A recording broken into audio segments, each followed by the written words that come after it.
Welcome to Conversations with Key. Today's conversation is for every woman who has ever reached a certain season of life and wondered, is this the end of who I've been? Or is this the beginning of who I'm becoming? My guest today is Dr. Caroline Abolade, a Nigerian-born physician from the Yoruba ethnic group, a psychiatrist with nearly 3 decades of medical experience, the founder and medical director of Aesthetica, Montgomery Med Spa, and my dear friend. But what makes her story especially powerful is that Aesthetica was born during her own season of reinvention. At approximately 52 years old, while navigating burnout from psychiatry and going through menopause, she did what some people might consider unthinkable. She entered a new era of medicine and opened a medical spa. I don't know what I was thinking. You don't know what you were thinking. Maybe I wasn't thinking. That's often good because if we think about it too long, especially, we don't get it done. So today we're talking about the woman behind the white coat, the culture that shaped her, the courage it took to reinvent herself, and what women need to understand about perimenopause, menopause, and becoming someone new in the middle of life. Dr. Caroline Abolade, welcome to Conversations with Key. Thank you for having me. Oh, thank you. I am so excited about this. So let me get really comfortable. Let's do it. Let's do it. If I give too much thigh, then change your focus. Okay.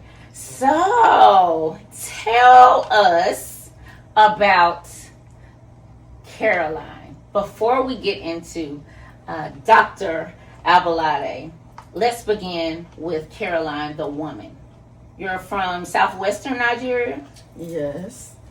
Nigeria is roughly divided into north, which are mostly Hausa people, and then the south, you have the east, which are the Igbo people, and the Yorubas, and I belong to that ethnic group. It's kind of southwest. Okay. Now tell us about the culture that raised you and the values that still live inside the woman you are today. Okay, that's Sorry, I don't understand. That's me. That's a lot to unpack. But as I say sometimes, I'm a little girl from Africa. It's you can take the girl out of Africa, but the Africa still stays in there. I'm one of 6 children. Okay. And my parents were educated. My father was a civil engineer, and my mother was a school teacher. That woman taught me strength. You don't know, she was the first person I could look at and see that women are so strong, and they're like tea bags, as they say. You don't know how strong you are until we dunk the tea bag in hot water. Oh, wow. And I saw her strength and her resilience and all that women have to deal with in Africa. And I find myself pulling back to that. She was a strong woman, that's where my strength comes from. Oh, thank you. Thank you for sharing that. And that's exactly what I was going to ask you. Like, what did your childhood or your upbringing teach you about strength? So thank you. And now you eventually built a life in England and then to the United States. And you just said that you can take the woman out of Africa, but you cannot take the Africa out of the woman. What parts of your Nigerian identity are you intentional about holding on to? It's not even so much as being intentional about it. It's who you are. Mm-hmm. You cannot get rid of it. I will tell you though that when you've lived outside your culture and your language and all that, after a while you stop dreaming in your language. That happened to me. I don't know, because I've lived outside Nigeria now 35 years, 37 years. Maybe after the first 15 years, I stopped dreaming. I dream in English now. Which is the weirdest, thing. But I think it's because your dreams are kind of trying to, is where you rework what's going on in your life, and this is my life now. So, but the rest of it is just part of who you are. You know how we all do the wigs and things like that. When I discovered that they had braided wigs, it was over for the because that's like that's me. the culture, yes. And our food, what we eat at home, is 95% Nigerian, because that's how I grew up. I was maybe 25 when I left Nigeria, and I'm 60 now. But I still cook Nigerian 95%. Oh, wow. The kids don't like it Uh-huh. they didn't grow but so yeah.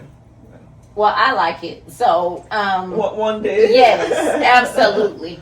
And so, what first called you into medicine, and why or how did you end up in mental health? Oh, interesting. So medicine, I remember when I was probably in, I don't know, let me think. Well, you might call ninth grade here because it's a little different. That's when you start deciding what you want to do with yourself, And even then I knew that, how you can describe people as right-brained or left-brained. I knew even then that both sides of my brain were lit up. I could do both. I really could. So I was very creative on one side, and I could write. I wrote the most beautiful essays. I debated for my school, things like that, But at the same time, I loved science. I wanted to explore what science could bring for me.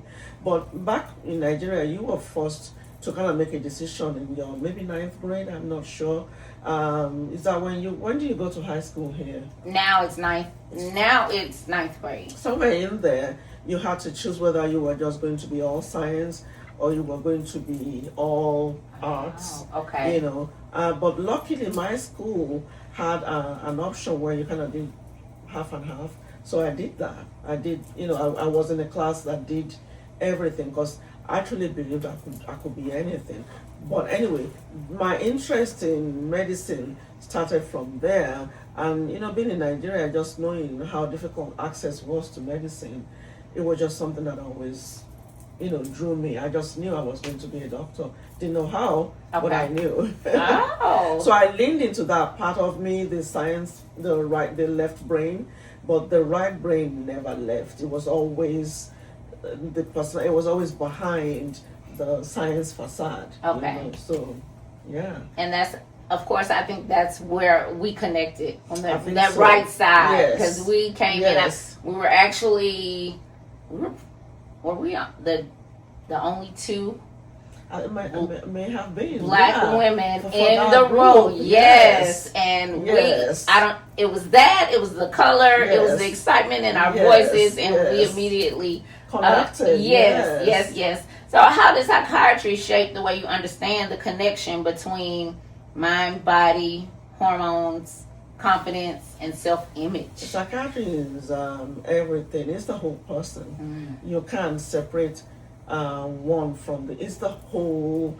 It is what. It's a lot of things going on behind all of what you just said. The psychiatry is the engine, or I should say, the mind is the engine behind all of that. And if the mind is not at peace or is not settled, ain't nothing going to be. So you were asking earlier how I got into psychiatry. In England, because when I finished medical school in Nigeria, we moved to England. I joined my husband in England. I did OBGYN. That's my background. That's where I came from, women's health, right? And part of that training in England, you had to do an elective for 1 year in something related to OBGYN, something you could use in OBGYN.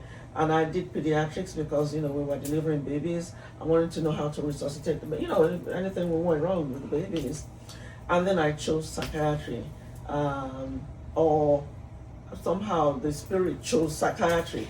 because all the women I will be talking with them, and in the most vulnerable parts of their lives, they're pregnant or trying to get pregnant, or you know what I mean, Yes. just gynecological issues. And these women will be there talking to me about why they came in, but they will start talking to you about Everything. life, Yes. and I will be like, yeah, spread your legs. You can cut that out. Right. No, we're not. Like, move right. Let me see. Okay. Oh, and they're telling me these things. So I thought, then I will do an elective in psychiatry just to get a handle on all that. And I went to do a 6-month elective in psychiatry, and the rest was history. Oh, wow. We were coming to America, and everybody told me that when you get to America, it's not like England. The people get sued. If the baby comes out with 9 toes, it's your fault. Oh, yes. And I thought, sued? I'm a little girl from Africa. I don't want to be sued. Right. So that's when I switched over to do psychiatry. I thought, I love psychiatry too. I'll do that. So Okay. this is more than 25 years ago now that we came here. Yeah. I was, I brag on that. So that's why I asked you, like, did I make that up? Or, so obviously you've shared that with me in a conversation or at some point. But I guess as we get into hormones and menopause and where you are now with Aesthetica, that's one of my bragging points, even with you, because yes, not only do I know you as the person, but I know that you know the connection between the OB, the woman, and what's happening with the woman and the mind, and can make that connection, because oftentimes the I don't know the proper terms for it, but just the medical doctors or your OB is not really into how your mind is and how it's all related. So I guess that's another testament of even how your brain connects on both sides. Let me say something about that. Yes. It's funny. I could always connect it for others, for other women that are talking to me, or I could see where, this is what's going on. And the saddest part of all this is I couldn't connect it for myself. I couldn't put it together that this is what's honey, happening. This is menopause. And I think I can look back now and think, I don't even know how I survived, all that. And I know we'll get into all that, but yes, it was easy to connect for others, but I didn't see it for myself, I don't know, as a doctor, sometimes you feel invincible, like these things can't happen to you. Off the topic, I remember when I was, and I'm open about this, when I was diagnosed with type 2 diabetes. This is about 5-6 years ago now. And the first thing I said was, that's impossible. I'm a doctor. Right. I'm a doctor. It can't happen to me. And they're like, yeah, your sugar is off the chart, But I just didn't connect it, But go on. I mean, I can attest and say that when menopause strikes, or Perry, or whoever, all of the frenzy are, you don't know what's happening. So I can understand that in our roles, we're so used to being in those roles and doing what it is that we are used to doing and who we are used to being, that we don't know what's happening. So to make the connection, what I found is it's often years later, or if you're lucky, or if you have access to information, then you can recognize now, with so much information going, social media, then you can begin to pick up on things. But when I was working and just feeling like, okay, what's happening? Should I read a book? Am I losing my mind? What happened to my memory? I thought I was smart, but now I don't feel very smart. And now I can look back and see all of those symptoms together. It's funny you should say that. Even should you read a book? I don't know that a book can actually really tell you much about this. This is one time where I really missed my mother, because I feel like I could have gone to her and say this thing, and we can have a, right. So I really missed her on that point. But yes, you're saying, the doctors and all that. And we'll get into all that. But after I got onto treatment for menopause, years after, Yes. I went back to see my doctor recently, my own GP, recently, and he was just talking about how well you looked and all that. And I said, I'm taking hormones now.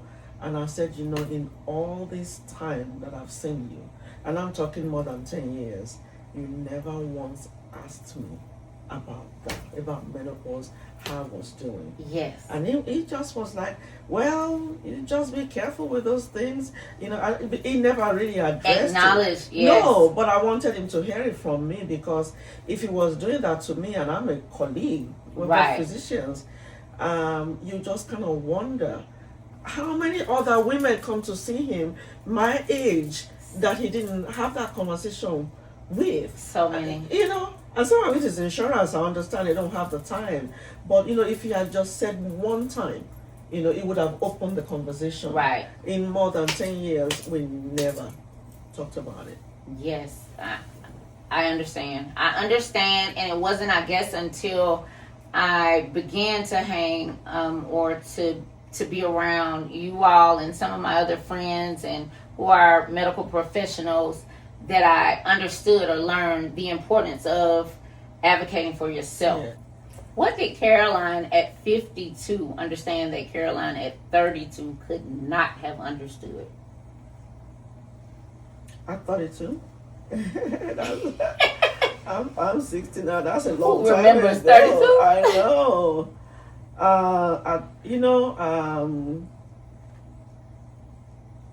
That 32-year-old certainly wasn't thinking about any of this that I do now. I couldn't have foreseen where any of this will take me. But I feel truly that it was always part of me. It just was waiting. There's a time and a place, Right. for everything. So yes, the 32-year-old did not see any of this, and you kind of want to go back to that, young woman and say, there's plenty more coming. Some of it good, some of it the other, but you're gonna make it. Oh, yes. Yeah, you're gonna make it. Some people may see psychiatry and aesthetics as two completely different worlds, but both fields involve how we see ourselves, how we feel about ourselves. What connection, and I think you already made that connection because you said the psychiatry or the brain is Everything, really. yes, it's everything. So it's totally has to do with appearance and confidence and aging and self-esteem. Oh, It's yes. funny. Our patients, when they come to see you, they're at the lower in psychiatry. They're at the lowest point, oftentimes. Yes. And you get them through that. That may take 6 months. It may take longer. It's funny that many of the women will come back and say, thank you so much. You gave me back my life. I'm doing really well. Can you do something about this? Can you do something about that? That started as a joke, Yes. but it just shows you that you really can't be all about me, all about yourself, or see about the things that maybe you want to do for yourself when you don't feel good, when your mind isn't at rest. But once you get that situated, they're all about it. It's like, yeah, fix me up. Yeah. What does aging beautifully mean to you? Aging beautifully, not gracefully. I noticed you said beautifully. Beautifully. I mean, it's different for everybody. It shouldn't be the same standards for everybody. Sure. But whatever fits your spirit will come out as beauty in everything in you. If your spirit is being nurtured and being fed, that beauty will shine regardless of if your hair is gray or you've got wrinkles, or you will still look, that beauty will just radiate naturally. And so for me, that's what it is. It's not so much what I can do for myself, what I'm doing to myself is, can I get that inner radiance? That is beauty. That is aging with beauty. Aging with grace is a whole other thing. Yes. Yeah. Yes. So now let's get into the menopause and menopause. Let's do it. You promised us 3 myths, but you actually gave me 5, which tells me we have not been told nearly enough. The first myth is that symptoms cannot begin until a woman reaches her 40s or 50s. Mm-hmm.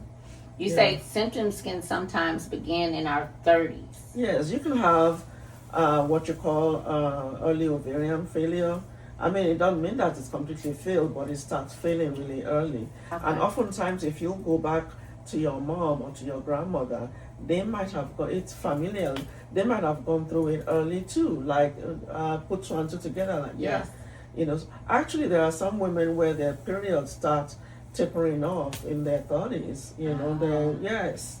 You know, so you don't have to be 40 something or 50 for you to be in menopause. It can start really early. Hopefully you've had your children by then, and but Right. who is ready for that in their 30s? So sometimes women will come to you, and if you're not really thinking about the right questions to ask because they're young, you will miss that diagnosis. Mm-hmm. You know. So. Even for me in my 40s, I wasn't thinking about that, but because I had a hysterectomy, Yes. it was like, okay, these are some things that are happening, and your surgery is scheduled, that's complete, and then what's happened to me? Is it too personal to ask you if they took your ovaries? No, it's not too personal. Did they take your ovaries? I had a full hysterectomy, and I chose the ovaries because they were offering, starting with the ablation and then the partial, but my paternal grandmother died of ovarian cancer. So So that was my thing. Yes, get the ovaries. Don't do this, and then come back. You've been crazy since your hysterectomy. Yes, I have. But let me say something about that so I don't forget. I had a hysterectomy when I was 47 too. But my background is OBGYN. I will tell you that when you have your hysterectomy and they don't take your ovaries, you think, okay, this is going to protect me for a while. I'm going to be okay. But your ovaries tend to fail within a year or 2. Wow. In the first few years. And the reason the ovaries fail is because when you cut the ovaries, when you take the uterus out, you cut some of the accessory blood supply to the ovaries. The ovaries aren't getting as much blood because now you took away some of. Right. Do you see what I'm saying? Yes. So for somebody like me who had I kept my ovaries, a lot of good it did me because it gradually just filled. Now when they take it immediately, like with you, you had your hysterectomy and they took your ovaries right there. Right. That was a castration. That was a castration. That's what you call a medical castration. Wow. Yes. And these days you might be offered that in a conversation before surgery, whether you want hormones replacement immediately. Right. And I don't know what you were offered or not, but yes, all hell will start to break. I mean, when I did OBGYN, there were women who would wake up within a week or 2 of their surgery losing their minds. Yes. Because the ovaries were gone. Absolutely. I can look back to my childhood and pinpoint one particular woman in our church who it was like she's lost her mind. Yeah. But looking at her now and understanding how she was as a mother, as a blended family, and what was going on, I said she was in menopause. Yes. She was in menopause, and again, foresight is always not foresight. Hindsight is 2020. Yes. But when you don't have access, you don't have information, you don't know, because just as you asked your general practitioner, I started thinking, okay, why are you all doing, after I've done this, why did we not talk about this? And now that I realize that all of the brain fog and the chaos and boy, when you are running a business, a home, and now I can see that it was all perimenopause, the heavy cycles. I mean, I did not want to sit down. Let me just correct you. You are not in perimenopause. No, not me. You are menopausal. Yes. Because they took it out. Yes. Yeah, you're there. Yes, Yeah. no, I can. What I'm saying is, before the surgery, Oh, I now see. that all of this has transpired, I can pinpoint when perimenopause Well, started. yes. And so, if I had known what I knew now, then we could have tried other things besides just a hysterectomy. Oh, yes. But again, that was not offered. We did not address perimenopause. We did not address. All we addressed were the symptoms of a heavy cycle, an uncomfortable cycle, and knowing my history, my medical history. So that's definitely, I don't know. But anyway, so it shows up as, it can show up as anxiety, depression, irritability, insomnia. And I would tell people I haven't slept for like years. I have not slept. I thought that it was linked to trauma of the car accident for a while. After that, I didn't sleep. And then the process of losing Lucretia, my cousin, who most of everyone knows how that went. And we lost her right at the beginning of COVID. And so when I tell you, I was just so angry. I would not sleep by myself because I was afraid I was going to die. As if whoever was with me could stop me from dying. But it was all of those things, and never once did we consider that I was yes, it was perimenopause. I think it might help to talk about the fact that you see, most of us don't know this. You have estrogen receptors everywhere. Where? So your estrogen receptors are on your brain. Yes. You have it in your skin. You have it in in your joints, in your bones. You have it everywhere. So when you medically castrate someone and you take the ovaries out, or you're just menopausal naturally, imagine all those points in your body that were receiving all the hormones, where the receptors are. Your receptors are literally saying, what's happening? That's how we feel in real time. Like okay, where? Yeah, where are you? Yes, and that would account for the brain fog. That would account for the anxiety. That would account for wrinkles. I think we're blessed in being heavily melanated. Right. Otherwise, that will be really a point of concern too, where your skin is just falling off, like wrinkling and everything, because you have receptors on your skin everywhere. And the joints, I dealt with this joint pain in my hips. It wasn't trauma. I hadn't fallen, I don't drink. It wasn't anything to do with any of that. Right. And finally, my doctor said it is gluteal tendinitis. It's not it's not sacroiliitis or anything. It's gluteal tendinitis. Why is that relevant? Because you need your hormones for that tendon, right? And because those hormones are gone, you couldn't lie. If I laid on this side, it was painful. That's if I laid on that side, yes. I woke up crying. It's been 4 months since I got on those pellets. Which pain? Which joint pain? Wow. Let's talk about the pellets.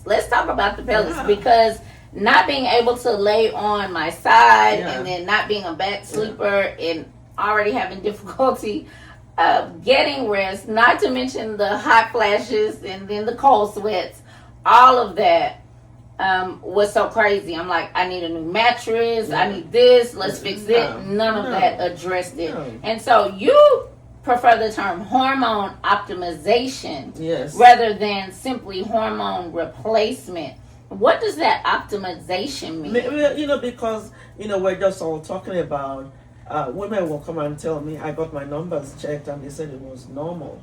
That's where the problem was, including even for me. I didn't realize that there was a difference between it being normal and it being optimal. Yes. So normal is a range, and what they do in most areas is they will take all the samples.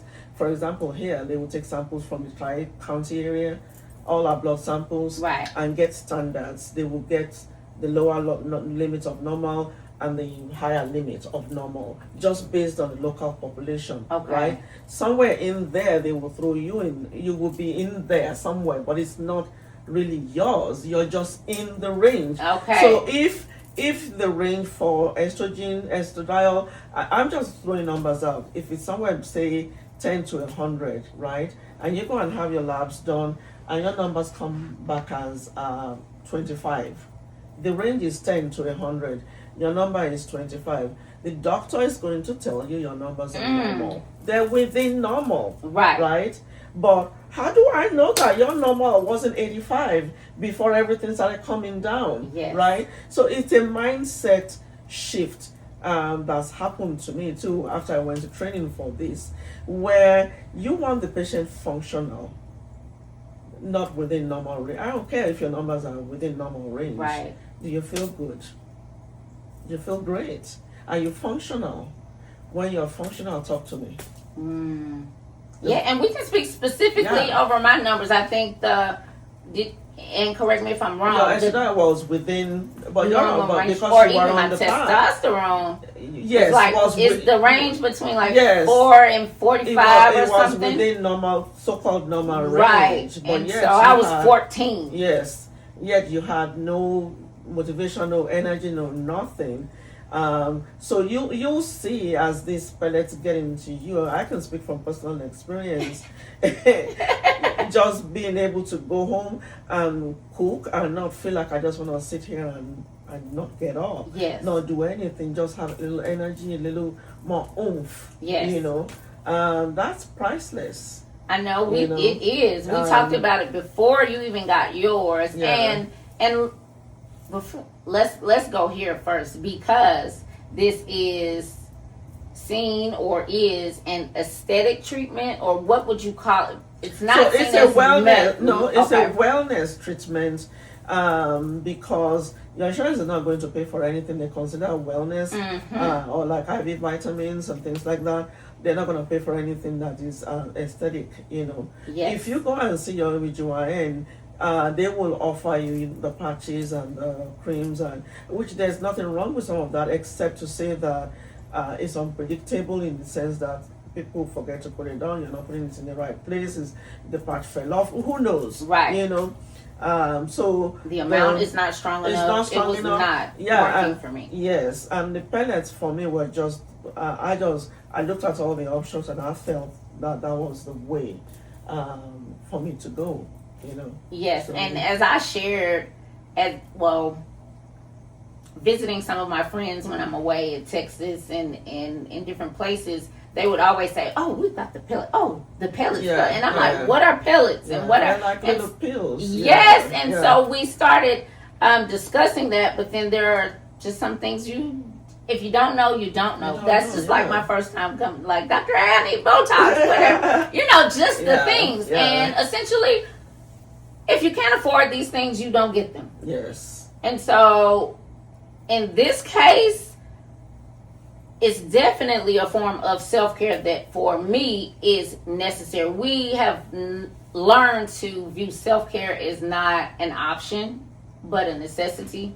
And so, this is a part of self-care that I just felt like I could not do without. It's not negotiable anymore. Yes. For me, having now done the pellets for 4 months, it's like, you want to take that away from me? You're gonna have to pry it out of my so I'm not going back. Yes. And I knew, even trying to explain this to friends or your partner, it's like, well, what's the difference between what the doctor gave you, or why do you have to pay for this, and why is your blood work, why did you go here to get different blood work? And so it's a process. It's optimizing. Yes. So thank you. Can you elaborate on, I guess, just information that you would want to share with someone who is feeling all of these symptoms that we've shared and we've talked about today? Because I told you, I was throwing plates across the kitchen. I'm like, I need a new mattress. I'm enraged. Something is happening. I'm waking up apologizing for dreams. It was that serious. But I couldn't explain it. But I knew it wasn't me. So I'm like, the hormones, it's got to be the hormones. And I just know when I get this done, things are going to be better. I'll start to function better. But that makes no sense especially to a man. Yes. That is, I mean, It just is the reality. It's our reality. What would I say to somebody experiencing these kinds of symptoms? Talk to other women. Other women are your more than your own doctor. When you talk to other women who talk to other women, that's when you begin to see, number one, you're not different. Right. Number two, what are they doing to help themselves, right? Number three, you're going to need a consultation with a functional medicine type doctor. yes. Because we can offer you beyond the creams and the lotions that your insurance is willing to pay for.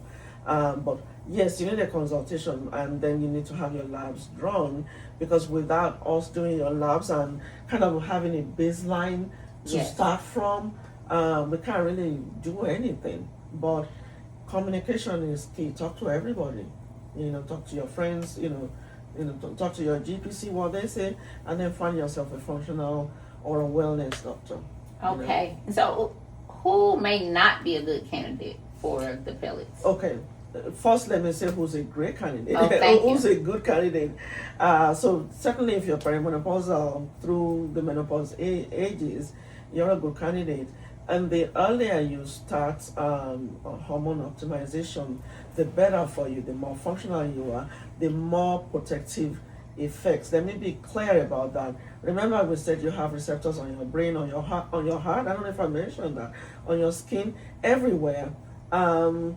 Where on your bones, in your joints. So the earlier you start optimizing your hormones, the better for you, because you and I, well, now I'm a good 10, 15 years older than you. I've had 10, 15 years of osteopenia and osteoporosis, where I was losing bone Yes. because I wasn't really doing much. I had no hormones. Does that make sense? It does. So if I started protecting it at 50, it would be a different, Outcome. right now. Yes. Yeah. Plus, it protects your heart too. So the earlier you start, the better the cardioprotective effects from having heart attacks. So back in about 2002-ish is when this study came out, where they were saying, there was a study where they used some equine progesterone from horses. They were Okay. making it from horse urine, and this is back in the day. And there was a study that said there was a link between this and cancer, breast cancer and ovarian cancer and all that, and everybody freaked out. And the Right. FDA came out and slapped a black box Right. warning and said, you can't do this. The reason I'm telling you this story is because 25 years later, and this is very relevant to me, 25 years later, the FDA comes back and says, oops, Sorry. False the alarm. study was wrong. It was horse urine. Sorry, it won, Yes. So what happened was there was a generation of women that were in their 40s then. That's me, and 50s, who went through that time with nothing, because Wow. at the back of my mind was always the worry about the breast cancer Right. and all that. So now the black box warning is off. They took it off. So the earlier you can get on some of this, the better. If you have a history of blood clots, you are less likely to want to get on. The doctor is going to be less likely to want to put you on these kinds of things, because it can make your blood a little thicker. Okay. Like if you've had blood clots in the past, a pulmonary embolism, you may not want to go that route. Systemically with the pellets, maybe just the lotions and things, Okay. or even the simple vaginal cream makes a huge difference. And you can still use that for some women, even if you've had breast cancer, because there's very little absorption. It's not going to help you with a whole lot with your brain and all that. It will help locally, down there, but so it's still something useful, even Right. if you've had breast cancer. Okay. We've covered a couple of these, so I love that. So another myth is that once a woman reaches a certain age, it's automatically too late to discuss hormone optimization. And that is a lie from the devil. Ooh. You can have this until your grave. You can have great skin and look good and feel Yes. good. Do you know that they did studies with women that were on Alzheimer's unit? That they thought this was all Alzheimer's, and they put them on this hormone. Yes, Wow. hormone optimization protocols, and things remarkably improved for them I can believe that. in terms of mental clarity, in terms of the joie de vivre, which is something else that I've noticed just for myself. It's not so much that it helps with your libido and all that. It's just that your outlook is just different Yes. on these medicines, So yeah, can you have it till you go to your grave? You can, unless there is a medical risk for why, like you had a blood clot or something. Yes, you can. Also, the earlier you start, as I've said, the better protection for your bones, for your heart, for your, Yes, for your overall quality Yes. of life. And I Yes. can see some of this, even with the women in my family. Some of the things that were diagnosed and some actual diagnoses that they have, the symptoms are that of menopause. Yeah. So I'm asking, I even asked one of my aunts, I said, have you ever been, have you ever discussed menopause, or have you gone down that? And what she said was, one of her physicians told her earlier on, when she had some form of cancer, that she skipped menopause. Yeah.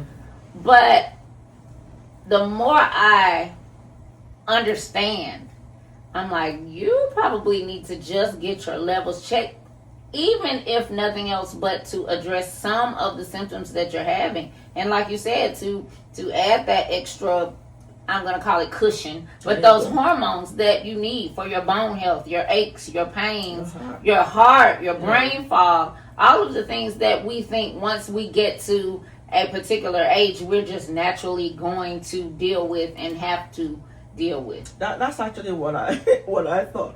I thought, at the age of 60, I thought this was the rest of my life, y'all. I just thought, this is what women do. Yes. Like, this is how I'm going to be.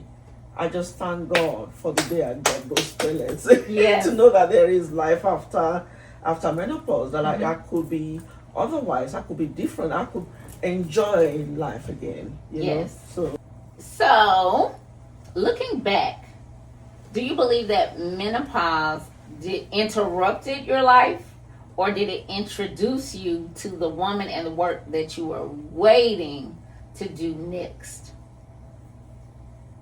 I think it's a little bit of both. It was I don't even say it was an interruption. It was a disruption. Disruption. Yes, well, that's different.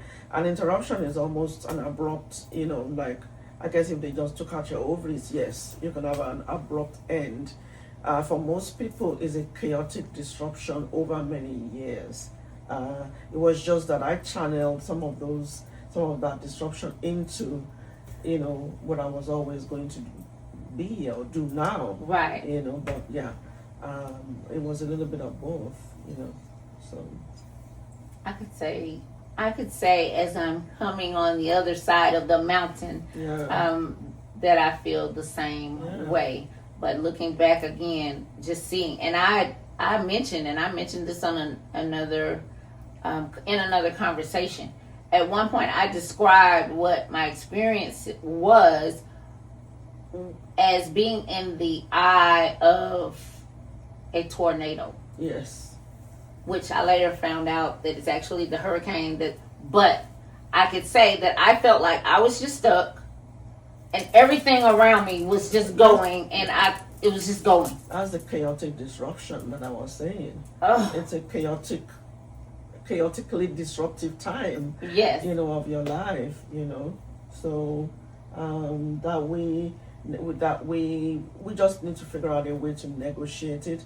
You briefly said there that what should a woman say to her physician. This is important, that if you're experiencing any of these types of symptoms that we're talking about, oftentimes your doctor's not going to be the one to bring it up. But case in point, nobody asked me about it. Right? If you are perimenopausal, you're in your late 40s, 50s, you're struggling with any of these, I want you to go into that doctor's office and grab them by the hand and say, listen to me. Yes. I am having this, this, and this, and I feel like it's menopause. Can we at least check my blood levels? Let's start there. Yes. You start the conversation.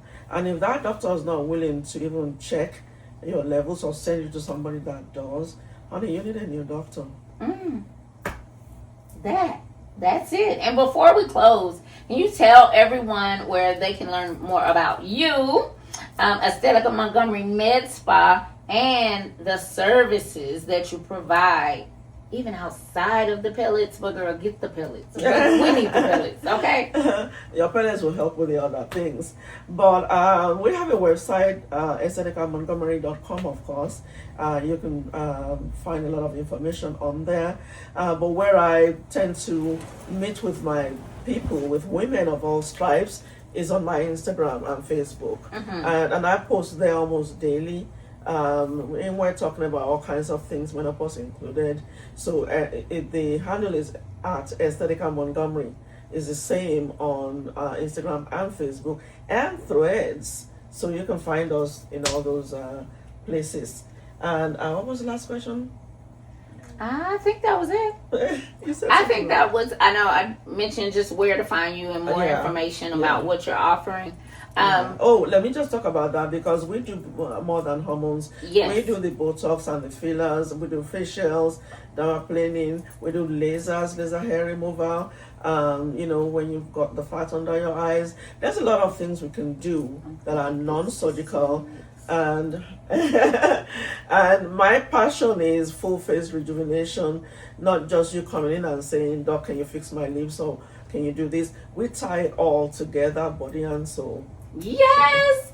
Oh, thank you so much for joining me today and having this amazing conversation, sharing all of this good information with our audience. And Dr. Caroline's story reminds us that reinvention does not always arrive looking like freedom. Sometimes it first appears as exhaustion, discomfort, disruption, dissatisfaction, brain fog, or the quiet realization that the life that once fit us no longer does. That's perfect. But at approximately 52, in the middle of burnout and menopause, she did not disappear. She expanded.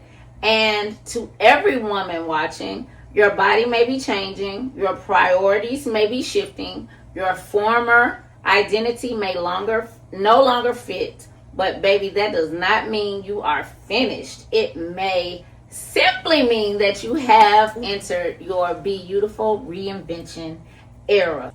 Thanks for joining us for Conversations with Key.